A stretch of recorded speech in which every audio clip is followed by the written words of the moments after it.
Hey, Matt Green here, and I wanted to give you another weekly recap of what we've been doing over the past week. Like we did the week before, we gave you a video of how we progressed over the week, and it was really cool just to show you all the progress that we're making with our new investment projects and what I'm doing on a daily basis to continue growing the real estate portfolio that we're working on here. And we're creating this playlist. We're calling it Real Estate with Matt Green, and it's going to have a ton of our recaps, so you're going to see this part of the channel grow quite a bit. And I'm excited because it's going to show you sort of inside the inner workings of how we are putting deals together. So it's going to be a lot of learning material for somebody that wants to build a company that invests into real estate on a large scale. So it's going to show you, every day how we get things done and what it takes to create that success. So on the previous video, if you watched, we were going over a North Carolina deal in Wilmington, and there was a lot going on with it. We were getting a lot of delays because the seller was taking forever to get us the information of whether or not they were going to accept our offer, and they kept going back to other people that were submitting offers and trying to get them to beat our offer out. So it was a really competitive situation, and what we liked about the deal, it was actually a fractured condo deal, so it was a harder deal to get done. And not a lot of banks finance those deals because they're split up with separate tax parcels. So it's something that was a harder deal to get done, but we were interested in it because there was a lot less competition. It was a deal that had less competition because of the way it was split up. So that's why we decided to bid on it. But the way it ended up was that the seller just couldn't make up their mind, and the broker was trying to push us to increase our offer by maybe four, even as low as $300,000 more to purchase the property. And on top of that, we already had come up from $13.5 million to $14.5 million. So before that, even $300,000 to $400,000 increase, we already increased our bid by $1 million, which was a big ask for us because it was starting to compress our numbers. The returns were just becoming lower and lower. So once they asked us to come up with $300,000 to $400,000 more in our price, we just ended up telling them we couldn't make it work because it didn't financially make sense. And when you're doing real estate deals, you really have to make sure the numbers work and that it's financially going to make sense, because if it doesn't, it's going to just really sabotage your results investing into real estate. Because the moment you pick a deal and purchase it at an inflated price and you can't get your money back out of the deal, your money's going to be trapped in the deal for a long period of time. And the worst case scenario is really just being stuck in the deal. You're not able to get out of it to recapture your equity. We were doing a deal, maybe about a year ago that we were trying to make work, but it happened to this seller that was trying to sell the property. They wanted $13 million for the deal, but the deal was only worth $8 million. And they couldn't take anything less than 13 because they had overpaid for it, and that property never appreciated because the location was very weak. It wasn't in a location that was growing and expanding. So you have to be really careful and picky when you're purchasing properties. And in this Wilmington deal in North Carolina, it just got too expensive, so it wasn't going to be worth putting the money into the deal. And just, with the margins as thin as they were, it just didn't make sense. So that was that deal. We backed out of it. As I talked to the broker more, I just told them that we really want to get a deal, and we're looking for a specific criteria. We were also able to continue working on our capital raising efforts. So we've got a couple people that are interested in putting capital into some of our deals. So we just got to keep pushing those along and keeping it rolling. One of the other deals we're working on is on Young's Road. So what was cool about this deal is it's a 10-acre parcel. We'll be able to put another 120 units on that site. And our offer was really creative on that one. And my father came up with this idea because we went to lunch with him, and he's like, why don't we offer him a car as a down payment? So what we did was we gave him $2 million to hold into the property as like an unsecured note. We'd personal guarantee it. So he'll be able to hold that money into the deal. And then we're going to give him a Bentley. So we'd have to buy him a Bentley in his name. That would be like the down payment. So that's like $200,000 to $300,000. And that's the deal that we just submitted to him last week as well, so we're waiting to hear. They said they're going to be reviewing it, so we should get some results on that. So that'll be a really cool one, and that was a really creative deal. So it'll be interesting to see how that one works out and get the feedback on it. And then we're also looking into land deals too. So I told them that we should connect with their land broker in the office, which was another guy that is in the same office with the guy that we were working with on the Wilmington deal. So we're connecting with him this upcoming week, and we're going to be able to maybe put some land deals together. We'll see what they have available. Then the other thing that we're working on is we've got this deal locally in our hometown, and it's basically on an island. It's really cool. We call it the North Tonawanda deal. And what's cool about it is one of our partners brought us into the deal that we worked with them on previous deals in the past, and they have this deal that they brought to us, and they want to partner with us on it.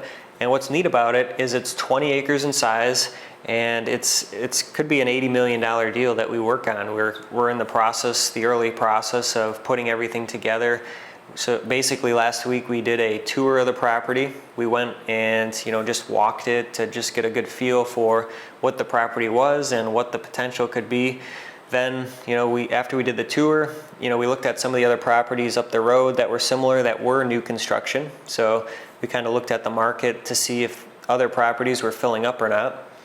And we're kind of exploring it right now. I think what we'd like to do is put a market study together. That would be huge, because then we can have verified appraisers put a value and really do a market study to see how many units are built in the marketplace, and how quick are properties being absorbed and rented, and what is the entire outlook of the market. That's what we're looking forward to getting done, so we can make financial sense of the entire deal.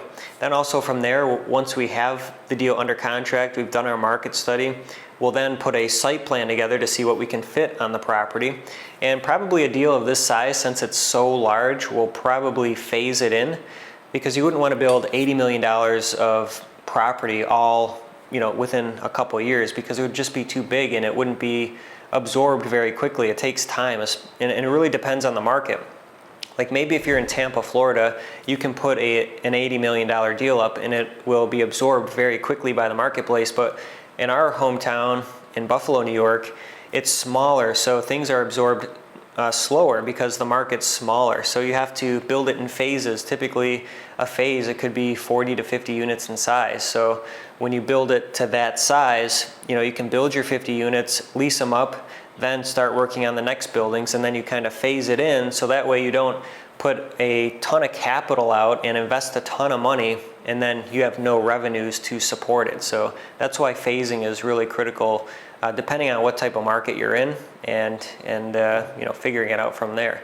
So that's where we stand on that deal. The land deal is probably around $2 million for the purchase price, and we're just working out the deals with our partner to see how we want to work together and how we want to negotiate our deal together. So those are the steps that are going to be coming up probably later in this week for the next recap. Yeah, so we got those capital raising deals that we're working on, and also we met with a guy that I've known for a little bit now. I met him at a country club, and he's a financial guy, so what he's in charge of is just working with high net worth individuals at a big financial institution. And basically what we met with him about is helping us build up connections with people that may be good for investing in real estate. So just working with different people that we know and trying to just build up relationships is kind of our go-to plan right now. But that's where we stand on that deal. We're also working on another deal on Millersport.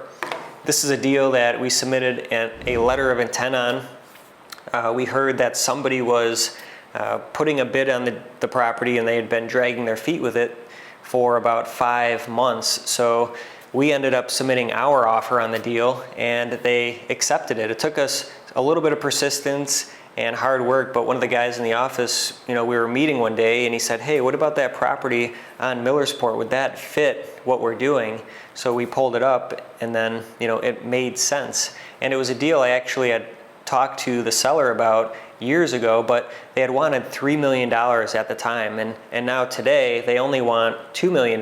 They came down their offering price by $1 million, which made the deal make much more financial sense. So now we submitted that offer into that deal, and we finally on Friday got the letter of intent signed and returned. It was either Thursday or Friday. So now we have the contract completed, and then this week I'll tell you guys the results of that. But we ended up finding out that a guy that we know had bid on this property as well. So they were, a little upset that we had come in and won the bid, and we didn't know it was them. So it was really, really tricky.